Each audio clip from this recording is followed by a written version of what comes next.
President Sara Duterte sa articles of impeachment, inaasahan matatanggap ng Senado ngayong araw. Bubuing Senate Blue Ribbon Committee o Blue Ribbon Subcommittee tiniyak na magiging patas, partikular na sa muling pagbubukas ng pagdinig sa flood control projects anomaly.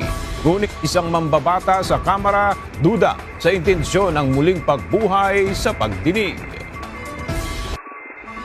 Apat na may impormasyon sa pag-alis ni Senator Ronald Bato de la Rosa sa Senado, ipinasabpina ng NBI. Bilang ng na-recover na labi mula sa gumuhong gusali sa Pampanga, umakyat na sa 12. Baraks ng mga manggagawa sa gumuhong gusali, unti-unti nang nararating ng mga rescuer.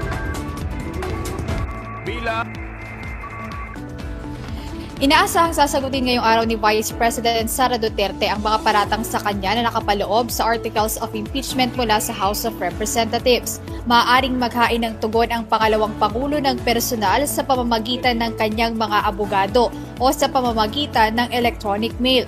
Mula alas 8 ng umaga hanggang alas 7 ng gabi ngayong araw, maaaring isumite o ihabol ng Vice Presidente ang kanyang tugon. May 20, 2026 ng formal na maisilbi ng Office of the Sergeant at Arms at matanggap ng Office of the Vice President ang patawag o writ of summons ng impeachment court.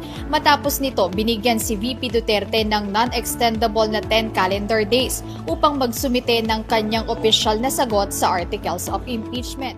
At nauna nang iginiit ng defense team ni Vice President Sara Duterte na handa sila humarap doon sa paglilitis dito sa Senate Impeachment Court na posibleng magsimula nga sa July 6.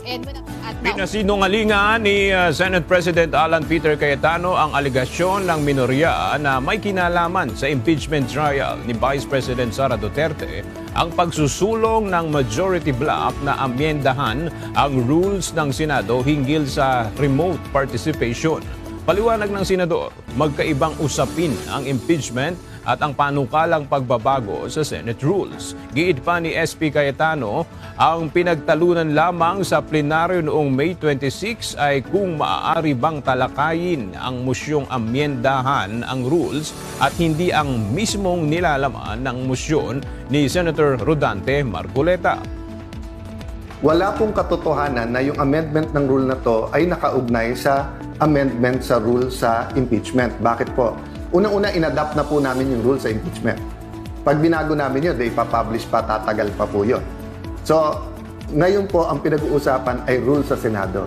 Wala pong katotohanan yung mga nagpo-post na nagsasabing eto po ay may kilala. Nagulat lang po ako na sa lahat ng pwedeng maging reaction ni Senator Tito, sabi niya it's illegal. Papasalamat ako sa mga matitinik natin mga netizens. Nauna pa kayo na tinignan yung Section 18 ng Rules ng Senate at yung Section 20 ng Rules on Investigations in Aid of Legislation. But assume natin tama si former Senate President Soto at bawal mag-create ng subcommittee. Hindi po bawal nasa rules po yan. But sabi mo, then all the majority has to do is for the chairperson, Senator Pia Cayetano, to come out herself with the notice on Monday. So, ang point ko, sa lahat ng pwedeng reaksyon, bakit parang ayaw talaga na ituloy ito?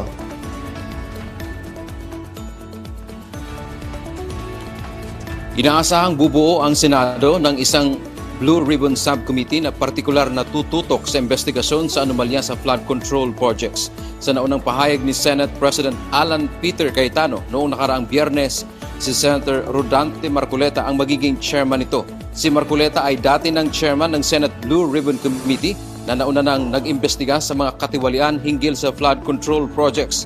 Kaugnay nito, tiniyak ni SP Cayetano na magiging impartial o patas ang gagawing pagdinig ng bubuing subcommittee. Binigyang diin ito na gusto nilang malaman ang buong katotohanan at hindi ang iilang katotohanan lamang. Dagdag pa nito, may conflict sa naging findings ng investigasyon ng Blue Ribbon Committee sa pangunguna ni Senator Ping Lacson. Anya, ang sabi ng ombudsman ay may mastermind, pero si Lacson ay sinabing walang mastermind. Magkaiba din ang desisyon ng naunang dalawang chairman ng komite na sina Lacson at Marcoleta kaugnay ng mga dapat ipatatawag ng mga personalidad sa investigasyon. Noong panahon ni Senator Marcoleta, kabilang sa gusto nitong ipatatawag ay si dating House Speaker Martin Romualdez na hindi nangyari matapos siyang maalis bilang pinuno ng komite. Process of searching for accountability, of exacting accountability should proceed, should continue. Pero ang tanong ko, dapat it should be on the basis of evidence, it should be on the basis of the rule of law, and it should not be used as a mechanism to deflect attention from the ongoing impeachment trial. Ako tingin ko may politics involved.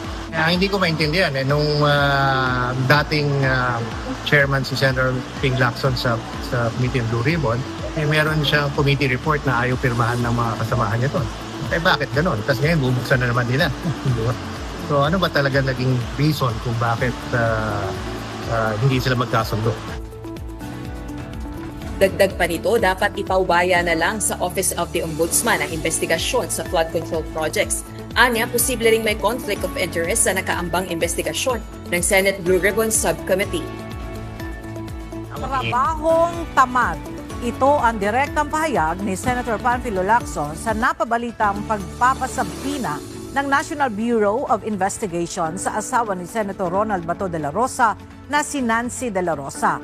Nagbabala si Senator Lacson na hindi dapat gawin ng NBI ang naturang hakbang dahil hindi lamang nito iahayag ang kawalang kakayahan ng NBI sa pagkalap ng mga impormasyon kundi pagiging unprofessional din ang pangahara sa asawa ng senador para lamang matunton ang kanyang kinaroroonan. Nilinaw naman ni NBI Director na ang planong pagpapasabpina sa asawa ni Senator De La Rosa ay walang kinalaman sa paghahanap kay Senator Bato, kundi nais lamang anyang linawin ang tungkol sa text message nito na tumakas umano si Senator Bato sa gitna ng nangyaring shooting incident sa Senado. Palabas na ng Philippine Area of Responsibility ang bagyong Doming. Batay sa weather forecast ng Philippine Atmospheric, Geophysical and Astronomical Services Administration o PAGASA, as of 11 a.m. kanina, posibleng mamayang 8 p.m. ay nasa labas na ito ng PAR. Kaninang alas 8 ng umaga, namataan pa ang bagyo na may typhoon category sa loob ng PAR sa layong 695 kilometers sa northeast ng Itbayat, Batanes. Taglay nito ang hangin na nasa 120 kilometers per hour at pagbugso na nasa 150 kilometers per hour. Malabas na Kahapon sunod-sunod na na-recover ng mga rescuer ang 5 katawan sa Ground Zero. Mula umaga hanggang hating gabi, 5 katawan ang kanilang nakuha. Karamihan sa mga biktima ay natagpuan. Ayon sa Bureau of Fire Protection, magkakalapit lamang ang mga biktima na na-recover kahapon. Kaninang pasado alas 4 ng madaling araw, isa pang labi ang natagpuan na na-extricate mula sa Ground Zero. Ito ay ang ika-12 labi na na-retrieve ng mga rescuer mula sa gumuhong gusali.